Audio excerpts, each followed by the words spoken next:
Hey guys, Frankie here. I live in Sydney and I'm an artist who has used the tarots as part of the creative process for years. I'm new to YouTube, but I wanted to bring a focus on creativity to the tarot readings available here, and creativity in its broadest sense, however you use it. Okay, so we're going to pick 3 cards from 2 different packs, just so we have a bit more depth in our read.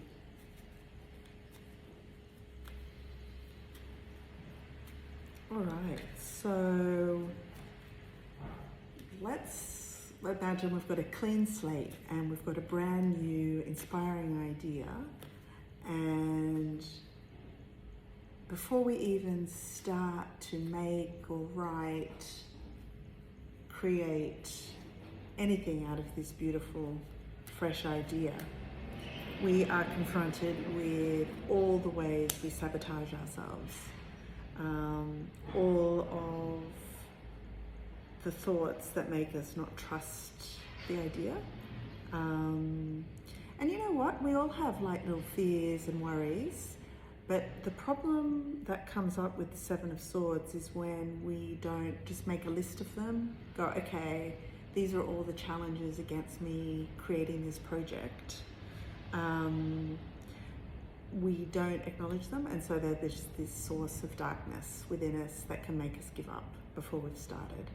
And you've really got to reckon with that pattern, if it is your pattern.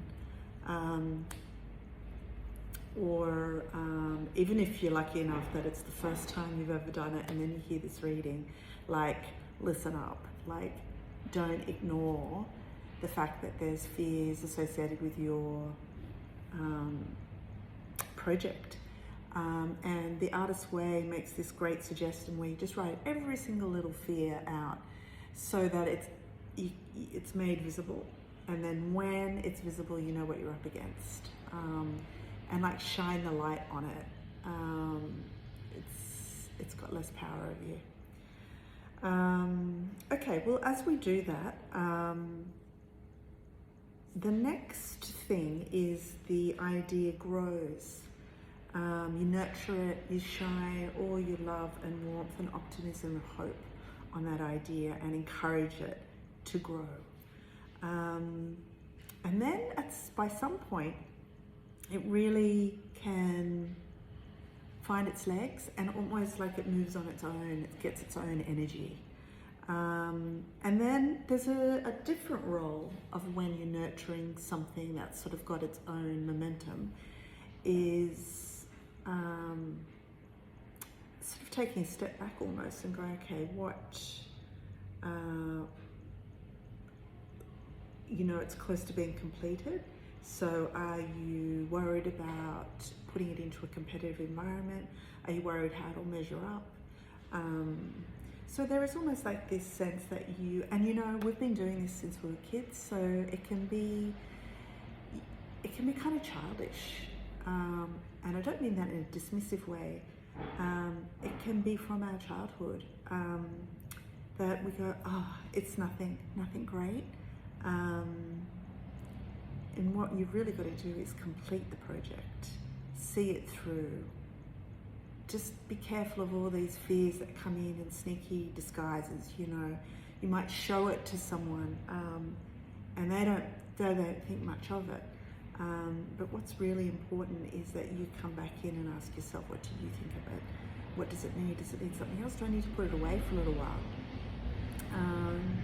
So listen to the emotional needs of your project and where you're up to, and just checking if there's anything else we need to, and sometimes you just actually go, okay, that's the best I can do, and let it go, and maybe just accept that. But my feeling, because of all the cards we've got, is that this is the early stages of a project. And actually I've come late to the idea of putting something away for a while and coming back to it. like during Mercury retrograde. So you can see it fresh and maybe even with new eyes. Certainly in visual art, that's really important. Keep your eyes open to your personal set of monsters that lay in wait for you to be happy and excited about something new, and nourish yourself and your project with lots of warmth and optimism. And then as it gets its own energy, then just be careful of avoiding completing, perfectionism, or showing it to the wrong people. And you can assess that yourself. But I think there might be the idea that in order to really let this project be the best it can be, you might need to let go of what other people think of it, or let go of approval in order for it to be the best it can be.